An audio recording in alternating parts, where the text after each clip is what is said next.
gudoomiyaha gobolka Banaadir nadaqa magaalada Muqdisho mudane Yariso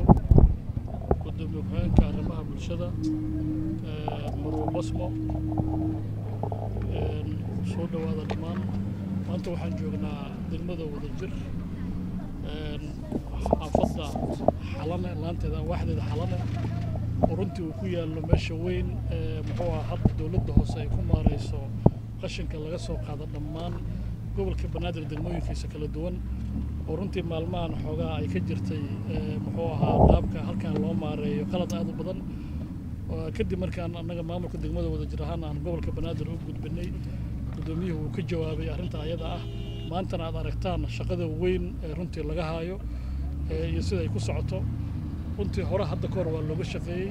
insha Allah waxaan filaynaa hadda maanta iyo wixii ka dambeeya in sida hadda maanta loo hagaajiyo ay shaqada ka socon doonto mudane gudoomiye saakay muxuu ahaa shaqadan si official ah oo amarta ay u bilaabatay oo ay socotaa si fiican ayay ku socotaa maamulku waxay noo sheegay insha Allah in labada maalmood soo socota hadii la yiraahdo ay ku soo gabagabeyn doonaan waxaan filaynaa insha Allah bilicda meeshaan in wax iska bedeli doonto hadda kadibna aan u yeeri doono team la shaqeeya oo degmada ka socda si runtii ay u maareeyaan maadaama mar walba qashinku daruuri yahay in ummadda qaybaheeda kala duwan laga soo qaado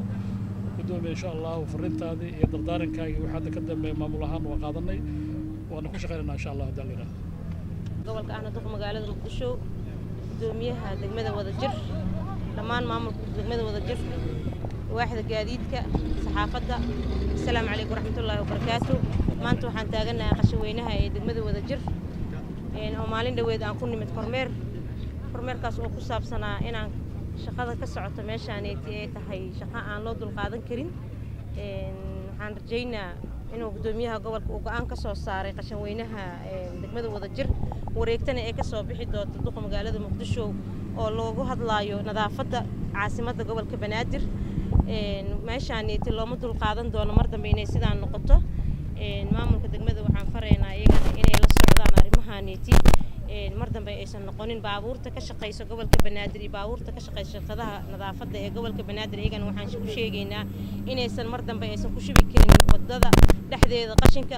goobta loogu talagalay waa in lagu shubaa cidii ku shubi weysan insha Allah ganaaxa laga soo saaraa hadduu Ilaahay yiraahdo ganaaxaas uu noqon doono cidii ku xadgudubta wareegtada duqa magaalada ee ka soo baxdo in lagu fulin doono insha Allah baabuurta aan ka diiwaan gashaneen gobolka Banaadir waxaan u sheegaynaa shirkadaha ka shaqeeya gobolkan Banaadir baabuurtooda meeshaan timaado waa inay isoo diiwaan geliyaan ay yimaadaan xarunta dawladda hoose ee gobolka Banaadir baabuur aan diiwaan gashaneen inuu meeshaan qashin keeni doonin mudane gudoomiye amarkaaga iyo hawsha aafartay way socotaa meeshina waa u jeedaa sida laga dhigay waxaan rajaynaynaa aniga iyo waaxda nadaafadda gobolka Banaadir iyo degmadaba oo iskaashaneen inaysan mar dambe sidaan ay ku soo noqonin meeshaan kormeer badanna aan saari doono waxaan rajaynaynaa amaamiirtaada siday u soo baxdan inaan loo fulin doono insha Allah mudane gudoomiye ku soo dhawow bismillahir rahmaanir rahiim gudoomiye ku-xigeenka maamulka gobolka gudoomiyaha degmada dhammaan mas'uuliyiinta kale nala joogta bahda saxaafadda waa u jeedaan maanta markii hore aad imaanayseen indhihiina waxaa ku aragteen meeshaan sida qashinka u buuxay sida mas'uuliyad darrada ah oo baabuurta qaarkood ay qashinka ugu dhex daadinayeen waddadii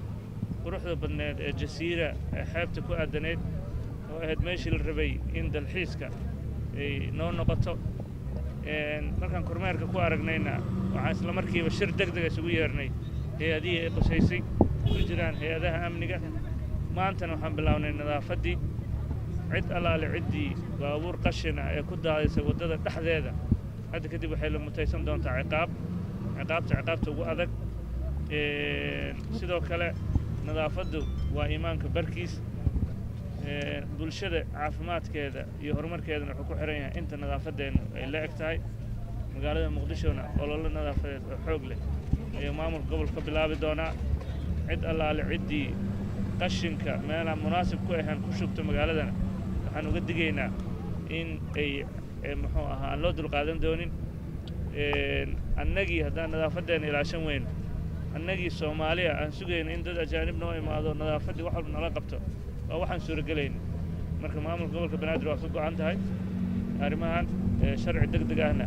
waan ka soo saari doonaa hay-adaha amnigana cid allaale ciddii arrimahan ku xadgudubto waxaan faraynaa inay tallaabo degdeg ka qaadaan waxaan rajaynaynaa sidoo kale in nidaam loo heli doono meesha qashinka lagu shubo waa meeshii ugu qurux badneed magaalada macquulna ma noqonayso marka intaan ka gaarayno mustaqbalka meel iyo warshad loo sameeyo oo qashinka dhan sifaysa inta ka horraysa waxaan codsanaynaa shacabka soomaaliyeed meel walbay joogaan inay nagala shaqeeyaan sidii aan magaalada magaalo nadiif uga dhigi lahayn si ay caasimadaha kale ula tartanto mar